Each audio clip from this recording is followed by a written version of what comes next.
Thank you guys for all the support so far. We're closing in on 700 subscribers, which is amazing. My goal is to hit 1,000 before the Guilty Gear Strive full release on April 9th. So if you enjoyed today's video or any of the videos that I've made in the past, please consider subscribing. Thank you so much.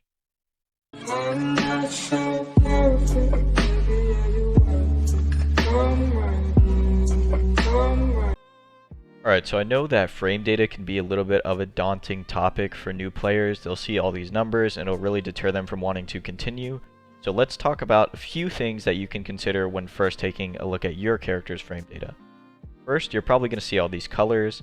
They're just telling you if you're negative, how negative you are, or if you're plus, right? So these deep red ones mean that you are super negative and you can be punished by pretty much anything. You know, you'll get punished by a full combo.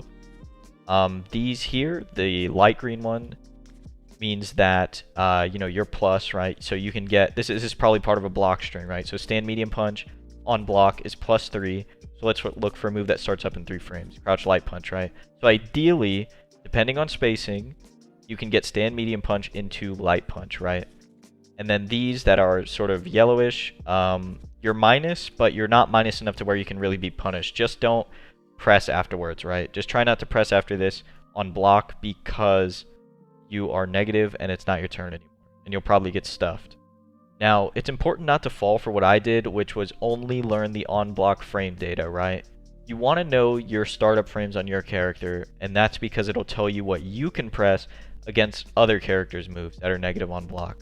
So let's take a look at Karen, right? Karen is -5 on block with stand heavy punch. So I come back to Cammy, and boom, right here. Crouch medium punch is 5 frame startup. So ideally, always depending on spacing, I could get a crouch medium punch if she did stand heavy punch. And the reason I say that depends on spacing is because even though these frame data numbers are concrete, right? The spacing will mess with it sometimes. So, for example, Balrog's dash punch. Let's take a look at Balrog's frame data. You can see all of his dash punches are now -4. But just because it's -4 doesn't mean that you can punish it, because they usually, Balrog players will usually space them out so well that when you block it, you're -4, but you're so far away from them that none of your 4-frame buttons are going to reach. So you're at a neutral situation still, right? That's why against Balrog you want to sort of walk closer to him so he can't just throw dash punches at you.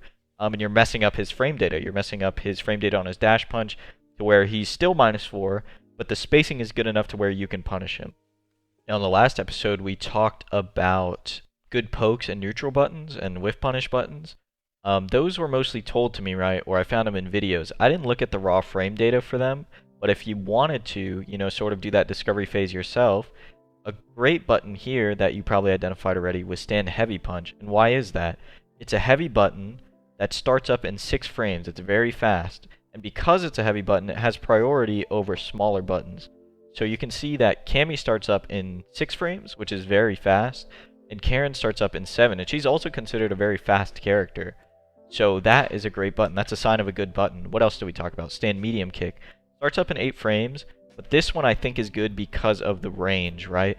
The range of stand medium kick is really good, and that's something you can't really see here on the frame data sheet. So it's a mix of going into training mode, you know, pressing some buttons, figuring it out, and then coming and looking at the frame data and seeing if your hypothesis was correct. Building combos, which is something that I don't really do on the frame data page. I usually just admittedly steal combos from YouTube videos and tournament footage, right? But if that's something you're into, right, you want to get a little creative and try to get some self-expression in your character the best you can in Street Fighter V, that is always an option, right? Taking a look at your frame data to see what, you know, what it is on hit, what you can go into, and then you scroll down here to your specials and see what starts up, right?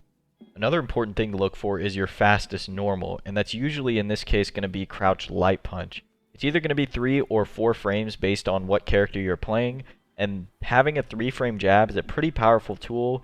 It lets you check dashes, it lets you interrupt pressure strings that sometimes 4-frame characters cannot, and it also lets you, if you can identify that the opponent's block string isn't tight and they keep doing it over and over again, you can interrupt parts of their block string, right? You know, one of the things I look for in a character when I'm picking them is if they have a 3-frame, right? It's not the end-all be-all, but I do like having that option. You can also see on hit that crouch light punch here on hit is +4, meaning that you could ideally get crouch light punch into stand light punch, or just crouch light punch into crouch light punch into spiral arrow.